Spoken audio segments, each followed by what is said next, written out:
من سکاڵام کردووە لەسەر گەورەترین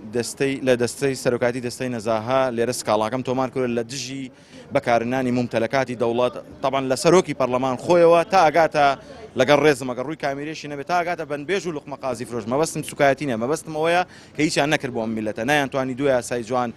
چاودێری بکەن و یاساش دەربێنن بەڵام ئەوەی هەیە کە من بۆیە لەم لە سەرۆکی پەرلەمان و لەبەرەوەی ئەو بەرپرسی یەکەمە ئەگەر بێت و بەخۆی شوقە و ڤێلا و ئۆتۆمبیلەکان تەسلیم کات و ممتەلەکاتی دەوڵەت و ئەو نەسری چۆن سەرفی کرد ئەوەی بکات اینجا بێت ئەتوانێت لێکۆڵینەوە لە پەرلەمانتار کار ڕێکۆڵینەوە لە وەزیر لە مدیر عام لە ژێردەستەکانی خۆی بزانێت چی کراوە چی نەکراوە بابەتی دووەم لە کۆمپانیایەکە کە دەرمانی شێرپەنجەی تەزویر کردو داوام کرۆ لێکۆڵینەوە بکرێت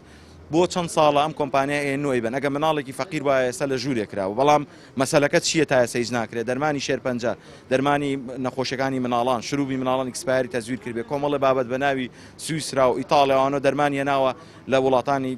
تورکیا ئەوانە دروست کراوە تەزویر کراوە بۆ تا ئێستا ئیجرات نەکراوە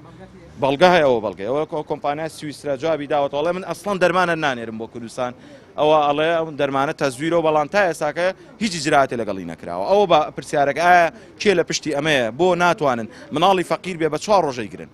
دو ساڵ سێ ساڵە هیچ شتێ نەکراوە تا ئێستا دووەم لەسەر مۆدێلەکان کە چۆن شکۆمەندی هاوڵاتیان و کوردستانیان کورێتە جێگەی پرسیارەوە و هەندێک شخص کە خۆیان وا دەرەخەن کە لە بەرەی خەڵکن بەرنامە بەناو خۆیانەوە دەکەن کە ئێستا ببینە ساحێبی شوقە و ڤیاڵە بە غەیر مباشر و شتانیان پێدراوە ئەمەش داهاتەکانیان چۆن ئاوا زیاد بوو یا ئەو مۆدێلانە ئەمانم ئەم پرسیارانم ئاراستەی دەستەی نەزاها کرد ئەگەر بێت و جوابی ئەو پرسیارانم وەرنەگرمەوە ڕاستباردەی و قورآانی پیرۆزە یەکەم کە خوای گەورە دادگایەکەیە کە دادوەرەکانیش بەو